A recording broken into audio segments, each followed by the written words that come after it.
नमस्कार. आजुश्रीज kitchen bye Manisha recipe चॅनलमध्ये मी आपणा सर्वांचं मनापासून स्वागत करते. तर आज आपण शरीराला थंडावा देणारे आणि उन्हाळ्यामध्ये जरूर केले जाणारे ज्वारीचे पिठाचे आंबील करणार आहोत.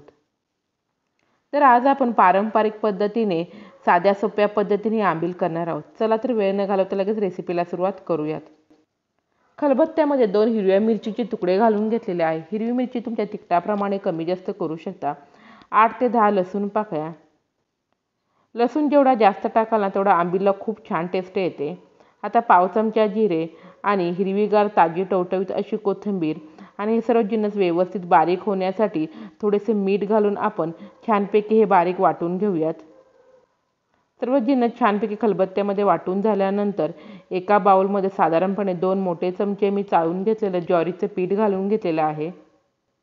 तर या ठिकाणी मी 4 लोकांना पुरेल इतकं आंबील करणार आहे. तुम्ही आंबील कितपत प्रमाणात करणार आहात ना त्यानुसार सर्व साहित्याचं प्रमाण थोडंसं कमी किंवा जास्त होऊ शकतं.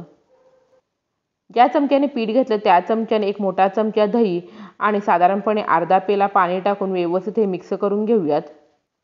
दह्याऐवजी तुम्ही ह्या ठिकाणी ताकाचा वापर केला तरी चालेल. ताक वापरणार असाल ना तर त्यामध्ये अजिबात पाणी घालू नका. चला तर गुठळ्या न होता छानपैकी व्यवस्थित मिक्स करून घेऊयात. गॅसवरती एक पातेलं ठेवून त्यामध्ये 2 ग्लास पाणी ओतून पाण्याला छानपैकी कड आल्यानंतर त्यामध्ये ज्वारीच्या पिठाचं जे बॅटर केलेलं आहे ना ते ओतून घेतलेलं आहे. आंबील कितपत तुम्हाला दाटसर हवं ना त्यानुसार पाण्याचा वापर करू शकता. आता ज्वारीचं पीठ घालून व्यवस्थित मिक्स करून झाल्यानंतर आता आपण त्यामध्ये चवीप्रमाणे मीठ घालून घेऊयात.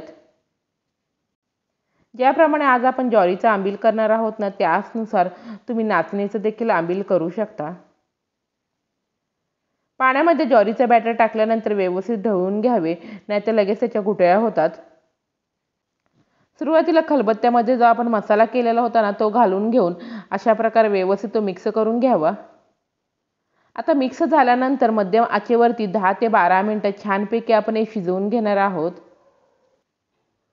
आता त्यावरती बारीक चिरलेली कोथिंबीर टाकून छानपैकी आपण हे आंबील शिजवून घेणार आहोत. तर या ठिकाणी अशा प्रकारे 10 मिनिटं छानपैकी आंबील मी शिजवून घेतलेलं आहे. अशा प्रकारे आंबील तयार झाल्यानंतर गॅस बंद करून ते आपण पूर्णपणे थंड करून घेणार आहोत. आंबील पूर्णपणे थंड झाल्यानंतर तुम्हाला त्यामध्ये कितपत ताक घालायचं आहे ना त्यामध्ये ताक घालून हे आंबील सर्व्ह करू शकता. अजिबात आंबील गरम असताना त्यामध्ये ताक घालू नये. पूर्णपणे थंड झाल्यानंतरच त्यात ताक घालावे. आंबील पूर्णपणे थंड झाल्यानंतर त्यामध्ये साधारणपणे मी 1 ग्लास ताक ओतून घेतलेले आहे. ताक ओतून व्यवस्थित मिक्स करून अशा प्रकारे हे आंबील पिऊ शकता. थोडंसं दही घेऊन त्यामध्ये पाणी घालून छानपैकी रवीने फिरवून मी अशा प्रकारे त्याचे ताक करून घेतलेले होते. तर तुम्ही देखील अशा प्रकारे ज्वारीचे आंबील करून पहा आणि कसं झालं ते मला कमेंट बॉक्समध्ये सांगायला अजिबात विसरू नका. नेहमीप्रमाणे माझी रेसिपी आवडली असेल तर नक्की लाईक करा, जास्तीत जास्त शेअर करा. जे कोणी माझ्या चॅनलवरती पहिल्यांदाच हा व्हिडिओ पाहत असतील ना त्यांनी माझ्या चॅनलला सबस्क्राईब करा. बेलची घंटी वाजवायला अजिबात विसरू नका. माझा व्हिडिओ पूर्णपणे पाहिल्याबद्दल धन्यवाद.